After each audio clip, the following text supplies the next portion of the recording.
اللہ وبرکاتہ۔ برادر عاقل، امریکہ سے فون کر رہا ہوں۔ محمد اشفاق صادق میرا نام ہے۔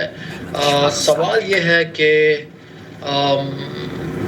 معلوم نہیں ہے کہ حدیث ہے یا کچھ کہاوت ہے کہ جب زلزلہ آئے تو سورۃ الزلزلہ پڑھنی چاہیے، تو اس میں کتنی سچائی ہے؟ اگر آپ قرآن و سنت کی روشنی میں اس سوال کا جواب دیجئے۔ اگین سننے میں آیا ہے کہ جب کوئی زلزلہ آئے، ارتھ کویک آئے، تو سورۃ الزلزلہ کی وہ سورت پڑھنی چاہیے، تو اس سے اللہ تعالیٰ آپ کو نجات دلا دے گا۔ اس سے اگر آپ تھوڑی سی ہماری حمایت کیجئے قرآن و سنت کی روشنی میں، ہمیں اس چیز کی وضاحت کیجئے انشاءاللہ۔ السلام علیکم ورحمۃ اللہ وبرکاتہ۔ وعلیکم السلام ورحمۃ اللہ وبرکاتہ۔ نحمدہ ونصلی علی رسولہ الکریم، اما بعد۔ آپ دیکھ رہے ہیں نور ٹی وی جدہ اور میں ہوں آپ کا دوست، آپ کا ہوسٹ محمد عاقل، جدہ سے مملکت سعودی عرب۔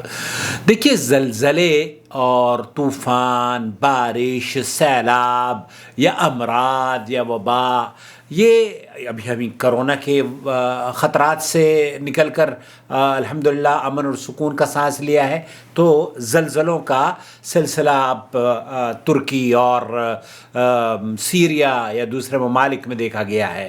ایسی صورت میں ہمیں جو اللہ کے رسول صلی اللہ علیہ وسلم سے سیکھ ملتی ہے وہ یہ کہ اس ضمن میں یہ بھائی جو جاننا چاہ رہے ہیں کہ کیا صورت زلزلہ اذا زلزلت الارض زلزالها واخرجت الارض اثقالها وقال الانسان ما، یہ جو صورت ہے، اس صورت کی فضیلت کے سلسلے میں کوئی بھی نص صریح اس بات کا حوالہ نہیں ہے قرآن و سنت میں کہ یہ زلزلے سے رکاوٹ یا زلزلے کے وقت پڑھنے کی دعا ہے، بلکہ اللہ کے رسول صلی اللہ علیہ وسلم تو وَلَقَدْ أَرْسَلْنَا إِلَىٰ أُمَمٍ مِّن قَبْلِكَ فَأَخَذْنَاهُمْ بِالْبَأْسَاءِ وَالضَّرَّاءِ لَعَلَّهُمْ يَتَضَرَّعُونَ۔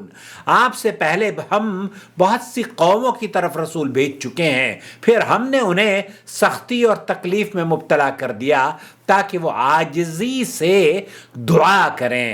اور دعا کے سلسلے میں یہ کہنا کہ یہ سورۃ الزلزلہ اس کی کوئی فضیلت ہے زلزلوں کے دنوں میں، تو یہ کسی بھی قرآن اور حدیث سے ثابت نہیں ہے، بلکہ زلزلے بجلی کڑکنے اور شدید تیز ہوا وغیرہ چلنے پر اللہ کے رسول صلی اللہ علیہ وسلم کی جو سنت ہے وہ آپ کوئی بھی دعا مانگ سکتے ہیں۔ اللہم انی اسألک خیرہا وخیر ما فیہا وخیر ما ارسلت بہ واعوذ بک من شر وشر ما فیہا وشر ما ارسلت بہ۔ جب اللہ کے رسول صلی اللہ علیہ وسلم یہ تیز ہوائیں چلتی یا بارشیں ہوتی یا طوفان آتی، تو یہ دعائیں اللہ کے رسول صلی اللہ علیہ وسلم سے ثابت ہیں کہ آپ اللہ سے پناہ مانگا کرتے تھے، اللہ کے عذاب سے، اللہ کے غصے سے، اللہ کی امن اور اس سے سلامتی کی دعا کیا کرتے تھے، یہ تو ثابت ہے۔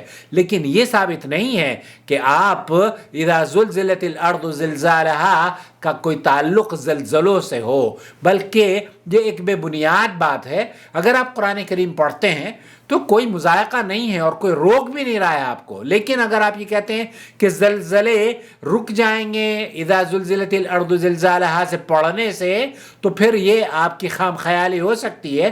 اللہ رب العالمین سے دعا ہے کہ اللہ تعالیٰ جو زلزلے میں اس ترکی میں ہمارے بھائی اور انسانیت کا نقصان ہوا ہے، اللہ رب العالمین ان کی مدد فرمائے، اور ان کو جو گھروں سے بے گھر ہو گئے ہیں اللہ رب العالمین انہیں ان سے پہلے سے اچھے گھر عطا فرمائے، اور جو بے روزگار ہو گئے ہیں اللہ تعالیٰ ان سے راضی ہوتے ہوئے پہلے سے زیادہ بہتر رزق فراہم فرما دے، اور جو بیمار ہیں اللہ انہیں شفا یابی عطا فرما دے۔